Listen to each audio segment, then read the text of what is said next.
Sir எதிரி கண்ணு முன்னாடி தெரிகிறான், என்னை காலி பண்ணணும்னு நினைக்கிறான், எனக்கு பிரச்சனை பண்ணணும்னு நினைக்கிறான், என்னை எப்படியாவது ஒழிக்கணும்னு நினைக்கிறான். இவ்வளவும் செஞ்சும் என்னால் அவனை கண்ட்ரோல் பண்ணவே முடியல. என்ன பண்ணாலும் ஏதாவது ஒரு ரூபத்தில் வெளில வந்துடுறான் சார். ஒன்றுமே பண்ண வேண்டாங்க.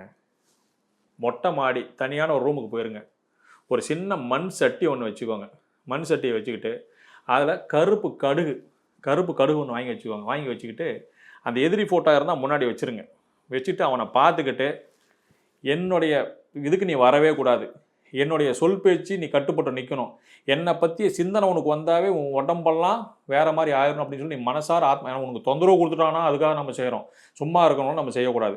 அந்த மாதிரி மனசார வேண்டிட்டு இந்த கடுகு எடுத்துகிட்டு அவன் பேரை சொல்லி, இன்னையிலிருந்து என்னை நினைச்சாவே நீ பொடி ஆயிடுவ, இன்னையிலிருந்து நீ என்னை நினைச்சாவே பஸ்பம் ஆயிடுவ, இன்னையிலிருந்து நீ என்னை நினைச்சினாவே வீணாக போயிடுவா அப்படின்னு சொல்லிட்டு உங்களுக்கு தெரிஞ்ச விஷயங்களை சொல்லி அந்த இதில் போட்டுருங்க. பட்டன்னு பொறிஞ்சு வெளியில் வரும்.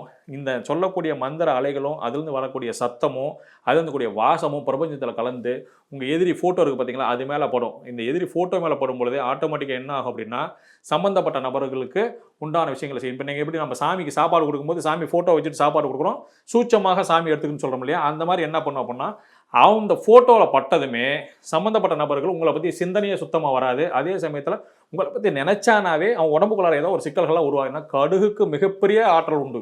கடுகு சிறுத்தாலும் காரம் குறையும், பயங்கரமான ஆற்றல் உண்டு. இதை செஞ்சு பாருங்கள். எப்படிப்பட்ட எதிரியாக இருந்தாலும் சத்தம் பண்ணாமல் ஓடி போயிடுவோம்.